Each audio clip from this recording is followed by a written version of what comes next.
सबसे बड़े बुद्धिमान कौन, सबसे बड़े योद्धा कौन?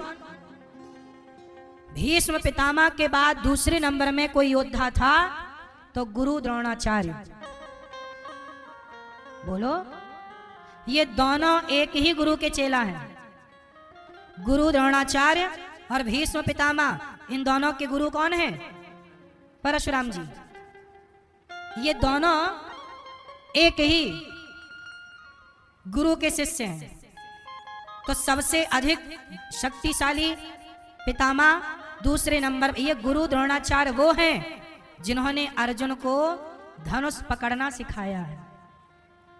बोलो हाँ, गुरु द्रोणाचार्य परम बलवान, परम विद्वान, पर इनकी ताकत दुर्योधन को बचाने में खर्च हो रही है, गलत को बचाने में। इसलिए इन सबको अधर्म से मरना पड़ा, क्योंकि ये पक्ष भी अधर्म का ले रहे थे। आपके पास कितनी भी ताकत हो, पर आप यदि अधर्म के साथ हैं तो आपको हारना पड़ेगा। इसलिए कहता हूं, कभी अधर्म के साथ ना खड़े होइएगा, गलत के साथ ना खड़े होइएगा। दुर्योधन गलत है। क्या मजबूरी थी गुरु द्रोणाचार्य की कि उसके संग खड़े रहे? क्या मजबूरी थी पितामह की कि दुर्योधन के संग खड़े रहे? याद रखिएगा। बताओ, गुरु द्रोणाचार्य जी की क्या मजबूरी थी कि उन्होंने दुर्योधन के पक्ष में युद्ध लड़ा? जरा बताओ, क्या मजबूरी थी? क्या? हाँ, गुरु द्रोणाचार्य को काम नहीं मिल रहा था। तब कौरवों के यहाँ उनको रहने को जगह मिली, खाने को रोटी मिली, और वहां उन्होंने अपनी विद्या के बदले धन कमाया। जो व्यक्ति अपनी विद्या बेचता है, समाज में उसका सम्मान नहीं होता। गुरु द्रोणाचार्य इतने बड़े विद्वान थे, पर गुरु द्रोणाचार्य का समाज में सम्मान नहीं है। क्यों? क्योंकि वो इतने योग्य थे, पर उन्होंने अपनी विद्या को बेच दिया। उन्होंने राजाओं का अन्न खाया, जबकि आपने देखा होगा दशरथ जी के गुरु वशिष्ठ जी अयोध्या में नहीं रहते थे। राजा दशरथ जी का अन्न नहीं खाते थे, वो अपना जंगल में रहते, अपना गुरुकुल चलाते, और जो भिक्षा में मिलता वो पाते। उन्होंने पढ़ाया राम को। राम को किसने पढ़ाया? वशिष्ठ जी ने। पर पढ़ाने का कोई शुल्क नहीं लिया, इसलिए वशिष्ठ जी का सम्मान अधिक है। कश्यपोत्री वशिष्ठस्य विश्वामित्रोथ गौतमा जमदग्निर भरद्वाज, ये सप्तर्षियों में है, पर गुरु द्रोणाचार्य सप्तर्षियों में नहीं है। कोई बहुत बड़े पद पर, बहुत सम्मान के पद पर गुरु द्रोणाचार्य नहीं है। क्यों? इन्होंने अपनी विद्या बेची, और इनकी विद्या में स्वार्थ था। एकलव्य ने सीख लिया तो इन्होंने अंगूठा मांग लिया। एकलव्य ने इनसे विद्या प्राप्त कर ली तो इन्हें डर लगा कि कहीं मेरे अर्जुन से ज्यादा ये धनुर्धर ना हो जाए। भाई, गुरु का काम है पढ़ाना, ये नहीं कि ये बच्चा ज्यादा पढ़ गया तो मैं इससे कहूं कि भैया तू अपना अंगूठा दे दे। भाई, वो पढ़ गया तो आप तो गुरु थे ना, गुरु की दृष्टि सम होनी चाहिए। आपने अंगूठा कटवा लिया उसका लाभ, और जब आपने गलत किया ना, विद्या बेची, इसलिए गुरु द्रोणाचार्य को भी अधर्म से मरना पड़ा था। इनकी मृत्यु कैसे हुई? एक झूठ फैलाया गया कि अश्वत्थामा मारा गया, जबकि मारा गया था अश्वत्थामा नाम का हाथी। इन्हें लगा कि अश्वत्थामा मतलब इनके बेटे का नाम अश्वत्थामा था, तो इन्हें लगा मेरा बेटा मारा गया, इन्हें विश्वास नहीं हुआ। धर्मराज युधिष्ठिर से पूछा, क्यों अश्वत्थामा मारा गया? युधिष्ठिर जी भगवान कृष्ण बोले, बोल दो मारा गया। धर्मराज युधिष्ठिर बोले, गुरुजी प्रभु मैं झूठ नहीं बोलूंगा। कई बार झूठ बोलना भी धर्म बन जाता है। कुछ परिस्थितियां ऐसी बनती हैं जहां झूठ भी सच से ज्यादा महान हो जाता है। इसलिए शास्त्र कहते हैं कि कुछ जगह पर झूठ बोलना सही है। इसका मतलब ये नहीं कि आप झूठ बोलना स्टार्ट कर दो। बताओ कहां कहां झूठ बोलना सही है? शुक्राचार्य की नीति के अनुसार स्त्रीसु नर्म विवाहे चा वृत्यर्थे प्राण संकटे। कुछ जगह ऐसी हैं जहां झूठ बोल देना चाहिए। क्यों भैया? झूठ बोलना पाप है, पर कुछ जगह ऐसी हैं जहां झूठ बोलना भी पुण्य है। कहां बताओ? हैं? यदि आपके झूठ बोल देने से, अब महाभारत में क्या हुआ कि गुरु द्रोणाचार्य ना क्रोध में आकर पांडवों की निर्दोष सेना को मारे जा रहे थे। मार देते, बलवान तो थे ही ना, शक्तिशाली तो थे ही गुरु द्रोणाचार्य, एक से बढ़कर एक ताकत उनके पास शक्तियां थी। मार रहे हैं सबको। भगवान बोले बचाओ सेना को। कैसे बचेंगे? बोल दो कि अश्वत्थामा। धर्मराज युधिष्ठिर बोले नहीं मैं नहीं बोलता। भीम से कहा जाओ हाथी को मार दो अश्वत्थामा नाम के। मार दिया हाथी को। बोले अब तो बोल दो कि मारा गया।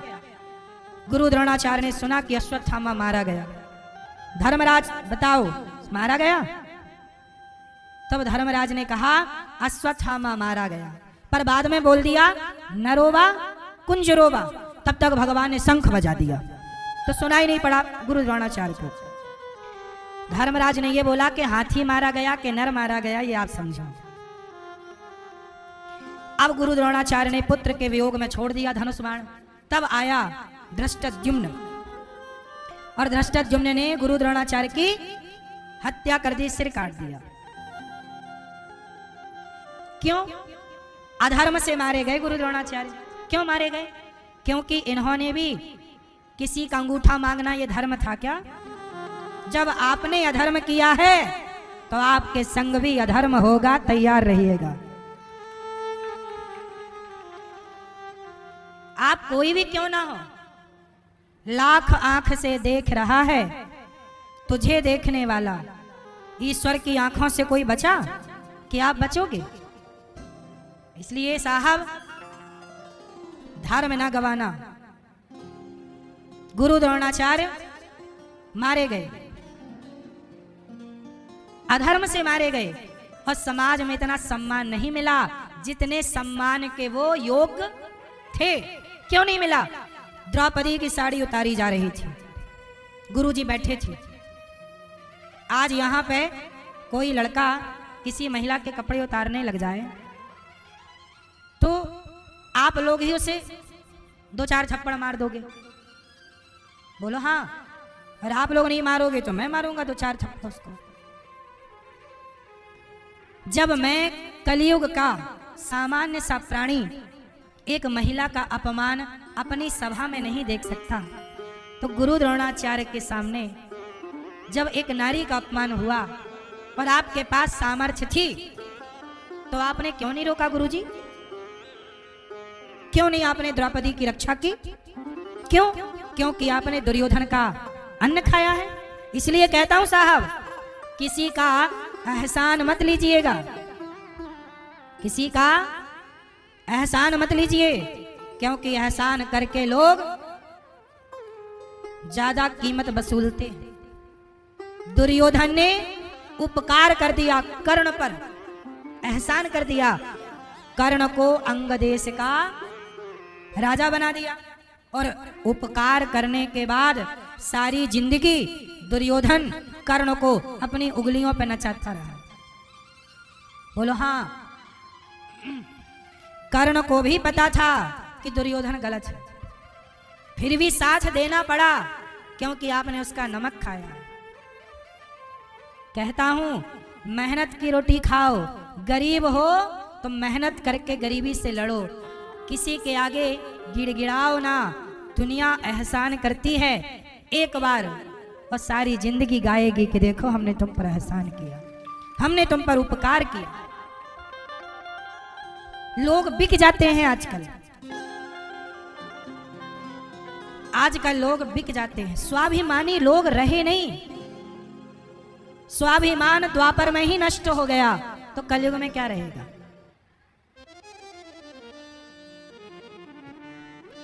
आजकल देखो नेता लोग साड़ी बांटते हैं चुनाव के पहले, माताओं की भीड़ लग जाती है एक साड़ी के लिए।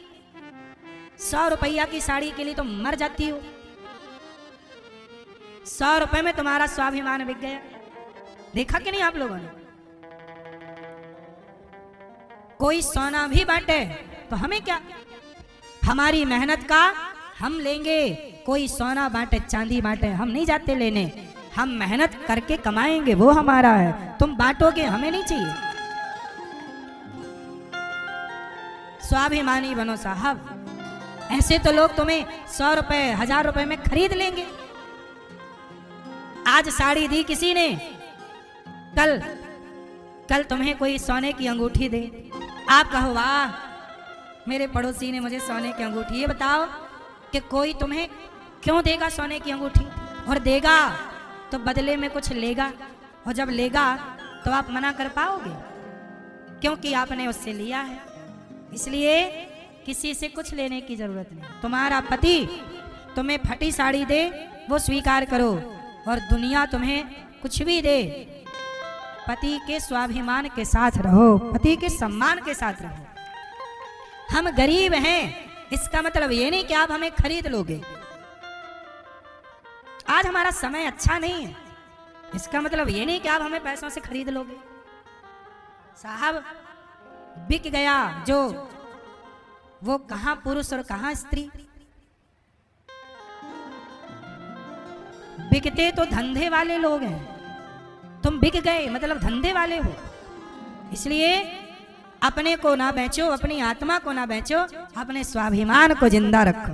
नहीं, हमारे देश में बहुत सारी स्त्रियां हैं जो बर्तन धुलती हैं, झाड़ू लगाती हैं और कमाती हैं पैसा, बच्चों को पेट भरती हैं, पति किसी का नहीं है, अकेली महिला काम करके पैसा कमा के स्वाभिमान से जिंदगी जीती है।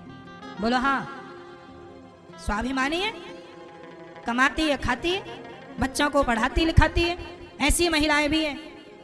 और समाज में ऐसे लोग भी हैं कि जो अपने आप को बेचने लग जाते हैं, शरीर बेचने लग जाते हैं। समय बिगड़ा है, परिस्थिति बिगड़ी है, संभालो। दुनिया तुम्हारी कीमत लिए खड़ी है तुम्हें खरीदने के लिए, पर तुम स्वाभिमानी बनो, अपने को बेचो मत। यही सिखाती है ये कथा महाभारत की। गुरु द्रोणाचार्य ने अपने को कौरवों के हवाले कर दिया, समर्पण किया ही था तो दुर्योधन के आगे क्यों किया? पितामह को समर्पण करना ही था, गुरु द्रोणाचार्य को समर्पण करना ही था तो भगवान कृष्ण के आगे कर देते, है ना। ये सारे लोग महान हैं। गुरु द्रोणाचार्य, पितामह भीष्म, भीष्म पितामह तो बहुत श्रेष्ठ है। उत्तम कोटि के भक्तों में पितामह का नाम है। इसलिए भगवान कृष्ण ने अपनी भगवद गीता अर्जुन को भी सुनवाई और दूर खड़े पितामह को भी सुनवाई, उन्होंने भी सुना। बहुत बड़े भक्त हैं। विष्णु सहस्त्र नाम किसने प्रकट किया? बाणों की सैया पर पड़े हुए भीष्म पितामह ने प्रकट किया विष्णु सहस्त्र नाम। उच्च कोटि के हैं, पर साथ किसका दिया? दुर्योधन का। इसलिए आपसे कहता हूं कि गलत व्यक्ति का साथ मत दीजिएगा। यही महाभारत की कथा सिखाती है। पांडव जीत गए, कौरव हार गए। पांडव 5 थे, कौरव 100 थे। सेना कितनी भी बड़ी हो, जीत किसकी होनी है? सत्य की। सत्यमेव सत्यमेव जयते। सत्य की ही विजय होगी।